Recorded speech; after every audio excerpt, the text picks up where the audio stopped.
man. I want to thank everyone that does watch and share my videos. So without further ado, let's go ahead and get into my Week 17 picks. But before we get there, I want to cover my Week 16, picks. Let's recap what happened, man. I'm not gonna hide it from you guys. So let's go ahead and get into it. First game I covered, Ravens at Steelers. Thought the Steelers were going to win this game, man. I thought Ben would get things going, and hey, I was right. Ravens 27, Steelers 31. That got me a W. Listen, Antonio Brown just continues to impress, man. 10 catches for 96 yards and 1 TD. Actually scored the game winner. Had some struggles early. They were trying to get him incorporated, but that Ravens defense was definitely focused on him. But as he kept, trying throughout the game, was able to make some big plays. And like I said, crack for the winning touchdown. Handed the ball right over the goal line. So shout out to the Steelers. Got yourselves a win. I took them. Got myself a win as well. So next game I covered, Broncos at Chiefs. I thought the Broncos offense hadn't been performing very well. Had a lot of issues, especially amongst that offensive line. I thought they were going to come in the game slow. I thought the Chiefs were definitely going to put it on them. And dude, I was right. Chiefs 33, Broncos 10. The Chiefs started clowning at certain points in this game. I mean, they had a defensive tackle that had a rushing touchdown. He also had a throwing touchdown as well.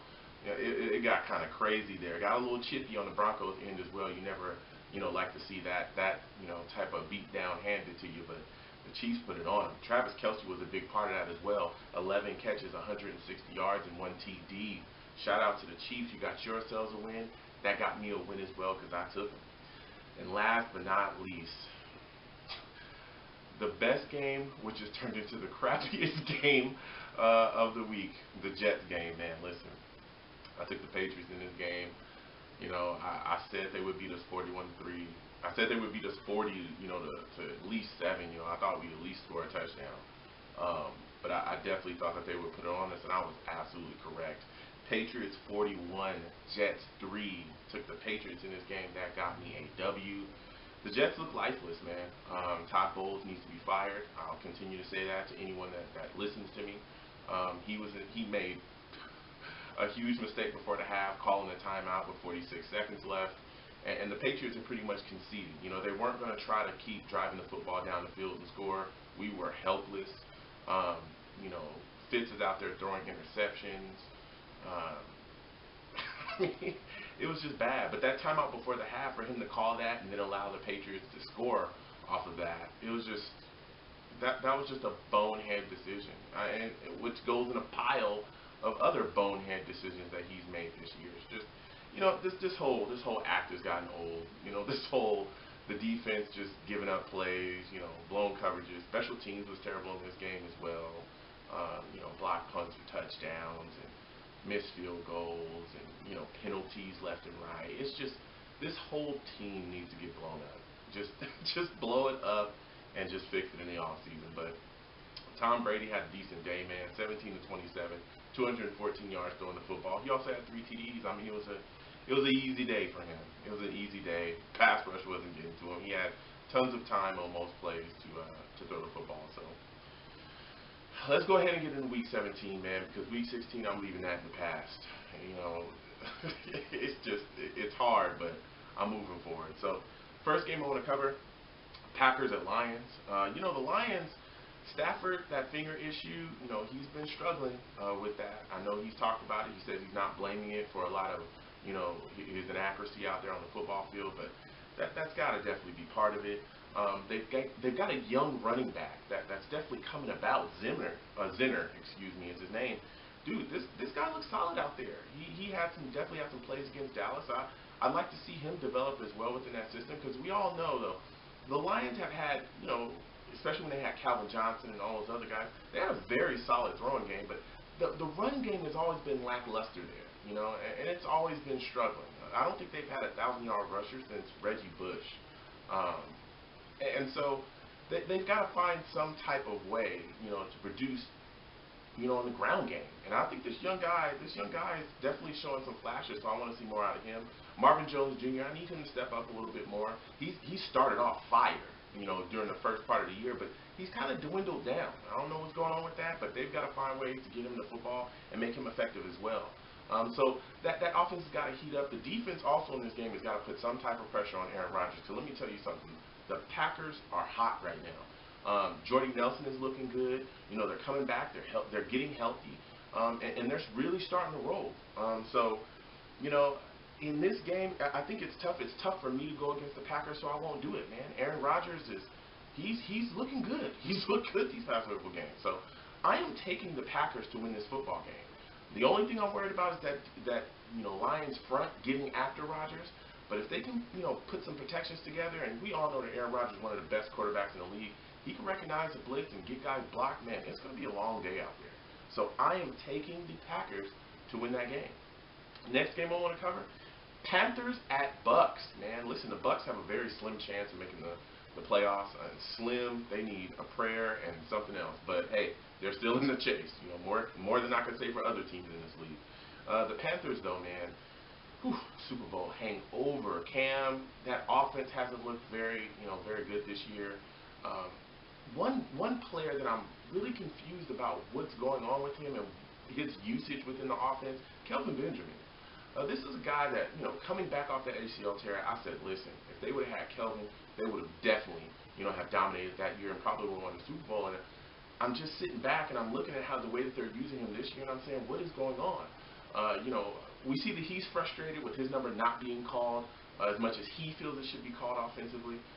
The coaching staff has also come out and kind of said a couple things about, you know, maybe they had him come back a little bit too early from that injury. Maybe he wasn't totally healthy or as healthy as he should have been in the beginning of the year, but he looked fine to me.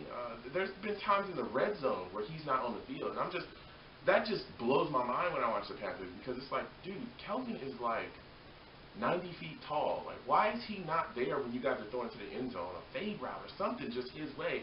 This guy should definitely be getting the football. But they have other receivers out there. Ted Ginn, you know, he's been a guy that definitely has stepped up. He's seen a lot of success there in Carolina. He does still kind of drop footballs, though, especially I've seen some bombs to him where he's wide open, you know, running away from defenders, and he'll drop a football. So, you know, he still does that every now and then. I guess you get the good with the bad when you deal with Ted Ginn.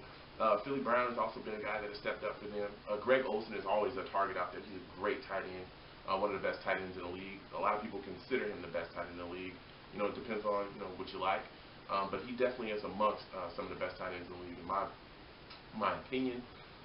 You know, Stewart has definitely stepped up running the football for the Panthers. It's just they just haven't been able to get things clicking. That defense has had issues this year. When you look at the Bucks, man, you know, Winston, he's out there making plays, and it's not just throwing the one, you know, wide receiver. They've got a solid tight end there as well. He stepped up. Doug Martin's going to be out this game. I have a funny feeling that the Panthers are going to do just enough to take this game away. All the reasons I just said, you know, Kelvin Benjamin, I think he'll find some spaces in this game and he'll make his catches. I don't think he's going to explode. But I think that Jonathan Stewart's going to be a bowling ball in this game. They're going to find ways to run the football with him, because this Bucs defense is kind of a little bit soft against the run.